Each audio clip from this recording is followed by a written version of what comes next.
Probably put something in there. All right, Bobby, let's go to break. Hopefully you have your thoughts back with you when we come back, and we'll finish up the NBA draft talk, and then we'll talk a little bit of football, the World Cup.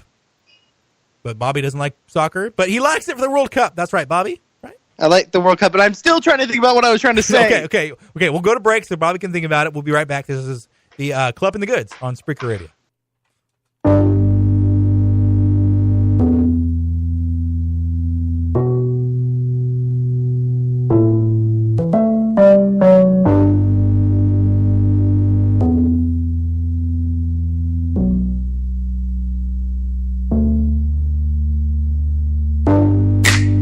It's not easy to try to know that I'm taking your heart, feeling steady inside, hoping to feel I'm enough, seems so far down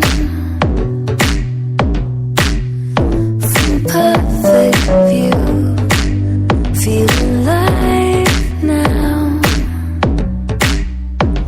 You've got me, I'm feeling so high. You're listening to Club in the Goods on Spreaker Radio. You've got me, I'm feeling so high.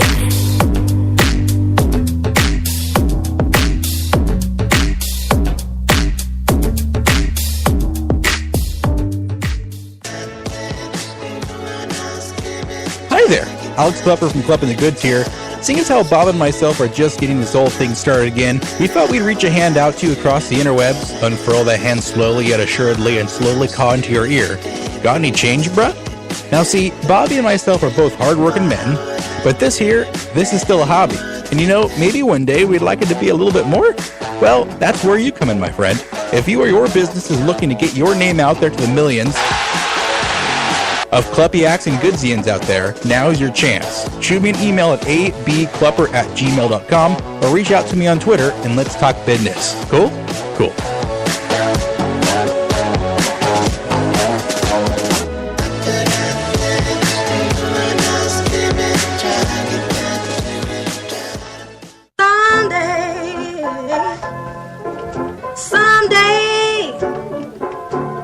Someday I wanna wear a starry crown.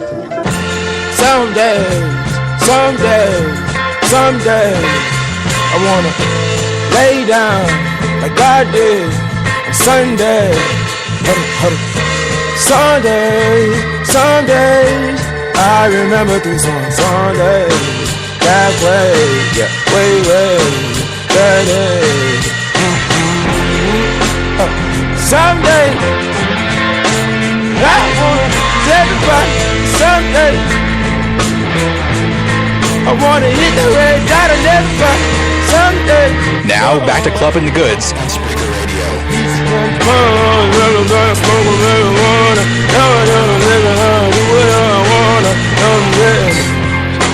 I've been trying to make you love me. Bobby, we have a trade alert. A trade alert, Bobby. A new trade has just gone down. Hot off the presses. The LA Lakers have made a trade. Are you ready? Yes. The Lakers acquire their 39th pick of the 2018 NBA draft from the Philadelphia 76ers for a 2019 second-round pick and cash. So maybe not the trade that the Lakers fans are ready to hear about, yes. But, hey, they're making deals. Rob Pelinka. Repeat that one more time. So the Lakers are getting the 39th pick, so a second-rounder in tomorrow's draft, from the Philadelphia 76ers. And in return, they are giving the Sixers a second-round pick next year and cash. Wow. So we interrupted the show for that late-breaking news. Late-breaking news. And I can see the wheels turning already. Somehow this 39th pick is going to end up with Kawhi Leonard standing there grinning, and his very slight grin, in purple and gold. And it's going to be terrible. And you know what? It's going to be great, because I am ready to hate Kawhi Leonard after this whole thing. I am so ready to hate him sports hate at least. And going to my least favorite team in any sport is a good way to have that being solidified for myself. So selfishly, for both of us, Kawhi Leonard, come to the Lakers. Enjoy your time. Go ahead. Yeah, come on. Zach Lowe had an article out today saying, or kind of going over what the Boston Celtics should be able to put forth for Kawhi Leonard. And I haven't read it yet, so I don't know what he puts forth. But hey, I'm sure there's a lot of good stuff in there. Zach Lowe, the best NBA writer on the planet, go read his stuff, titled "Should the Celtics Put Jaylen Brown in a Kawhi Trade?" Which, hey, I would say yes. Jaylen Brown. Yeah, you can also read his other stuff too. As basketball is obsolete due to the Warriors. Did he say that? Wow. What? Wait, am I putting words in his mouth again? Did you write that and put his name on it, Bobby? What? You did it again, you darn dog. Reverse plagiarism. It's alive and well. You're the reverse plagiarism master, Bobby, and no one can got touch it. you. Yep. All right, Bobby. So we've been through the top 2 picks, and he talked a lot about Kawhi Leonard and super teams and Dwight Howard and the 39th overall pick. Yes. And now we are to the Atlanta Hawks. So the Atlanta Hawks, they are a little bit of a mess. They either traded away or got rid of through free agency a lot of their team that got them to pretty big heights just a few years ago when they had Paul Millsap and Al Horford and Kyle Korver winning 60 games. Last year, they won a measly 24 games. The really only great player, or at least above average player, as of right now, of note on their team is Dennis Schroeder, the point guard from Germany. And, excuse me, they have a lot of, young pieces they hope develop, like John Collins and maybe Taurean Prince. Taurean Prince, who I figured out this year is not actually the brother of Tayshaun Prince, which just blew my mind. Absolutely blew my mind. Because why would two guys who have the same build and who kind of look like each other and have both with a T, Prince, and they both have Tayshaun, 7 to 8 letters in their name. I just thought it was a given that Taurean Prince was Tayshaun Prince's brother, but he's not. How dare they not be brothers? I know. This is too perfect of a situation. Well, they need to become best friends. Definitely. That's not up for debate. So Atlanta, I mean, they have John Collins, who is a guy who's they thought could be a stretch big man. He was a rookie last year at Wake Forest. He averaged 10.5 points, 7.5 rebounds.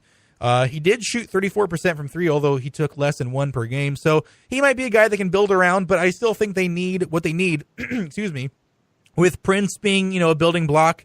Obviously, they needed a lot of parts. And someone like John Collins and Taurean Prince and Dennis Schroeder are not going to build a great team by themselves. So they really could pick from the best available players available to them. And with Ayton definitely going number 1, according to most everyone. And, I would like to see the Kings go with Doncic. A lot of sources say that the most probable pick is Marvin Bagley III. I think Atlanta goes for whoever Sacramento doesn't pick with that pick. I think they either go with Bagley or they go with Doncic. I think either of them fits perfectly with what Atlanta needs, which is pretty much everything. So, yeah, I agree. I think that they just got to go best player available at this point. Apparently, they are also interested or intrigued by Jaren Jackson Jr., the Triple J man, cubed from Michigan State, who is not even 19 yet. He's still 18. He's a big man who can shoot the rock.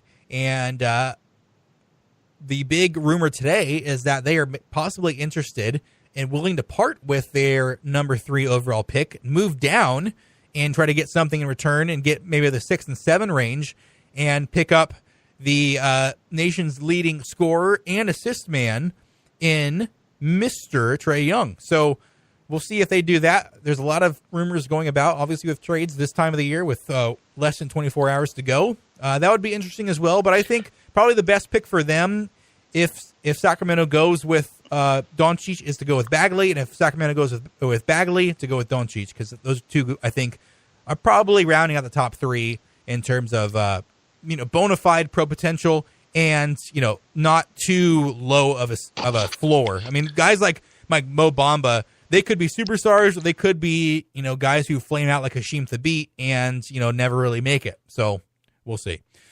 Well, what is your opinion on Trey Turner? Trae Young. Trae Young, sorry. I think he's going to be a poor man's Steph Curry. I think he's going to be a very good player. I think he's going to get beat on defense. He's not huge. He's 6'2", 175. But I think he has the shooting range and he has the court vision to be a guy like Steph Curry and maybe even reaches that height. I don't know. I mean, Steph Curry is a pretty high bar to set for yourself, but he seems to be a guy, really the only knock, well, I guess maybe a couple of knocks. One is his defense. He's not huge, so he's going to have trouble defending, bigger guys, and he's not super quick and agile on the defensive end. So that's obviously a minus, but Steph Curry was never a great defender. And now he's kind of in a scheme where his individual defense is not being able to be picked apart as much because he's playing with really, really good defenders around him. So if Trae Young can get on a team like that, obviously that helps him. And the other thing is that he might not be super easy to coach, but I think that might have been more of a product of Oklahoma not having a lot of great players around him and him saying, you know what, like this is my team. I need to be able to take this team to where it goes. And we don't have, a ton of talent around us like if I would if I was at Duke or Kentucky. So I need to take as many shots as I can. And he still led the nation in assists. So I think he's going to be a very good player. I like his potential. Do you think that he takes too many unnecessary shots, though? Do you think he takes too many risks? Yeah, I mean, but I chalked it up mostly to his team not being very good. I mean, we look back at Ben Simmons when he was with LSU; they were under 500, and he is now a superstar in the NBA and is first with a asterisk by year in the league. So I think Trae Young is maybe saddled with a little bit of the Ben Simmons syndrome where he's put on a bad team with a not great coach. I mean, I think their coach is pretty good. Len something. But I think he was really above and beyond the rest of his teammates, and maybe he didn't handle it correctly, but you know what? He's 19 years old. The guys are going to be able to, make mistakes when they're young, and we need to let them do that. And I think he'll be a very good starting player, and I'll go out and say that he will be on at least 3 All-Star teams. There you go. Yeah. So Trae Young, I like his potential, but I don't know if he has, and maybe be saying that I'm putting him too low. Maybe I'm saying like if he's going to be a 3-time All-Star, maybe that means he should be the 2nd pick or the 1st pick or the 3rd pick. I don't know.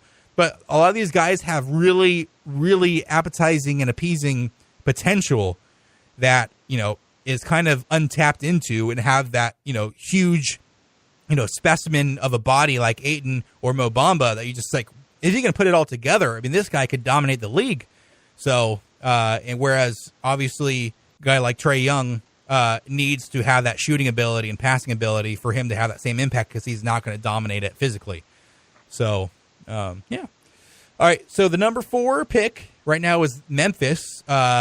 And I mean, they just had a fall from grace. I know they fired the coach not even midway through the year, about a third way through the year. And they were expected to challenge for another playoff spot and ended up at 22-60. And injuries had a big part with that. Their 2 stalwarts, Mike Conley and Marcus Gasol, did not play a lot of the year, especially Mike Conley. Tyreke Evans really became their go-to guy in the second half of the season. So good to see the former King kind of get things rolling back there. But what they need, I mean, they have a point guard who they're paying like $35 million over the next 4 years, and a center in Marcus Gasol who can still do things even though he's past 30. What they need is a wing, and I think the best available guy who could fit that mold, even though I'm not enamored with him, is Michael Porter Jr. So I'm thinking they probably go with Michael Porter Jr., the forward out of Missouri who only played 3 games last year. He had a bad back, but apparently the medicals are saying it's okay, and Memphis is a little bit toying with that, or potentially trading out of the 4th pick. They want to get rid of the Chandler Parsons albatross contract. 2 years at $50 million left on that, and he barely plays. So the rumor is that they would be giving Dallas the number 4 pick and Parsons, pretty much just a salary dump. But for me, that seems crazy to give up the number 4 pick just to dump salary. Yeah, no, I agree. I think that to give up that much potential, I think that there's got to be a better way for them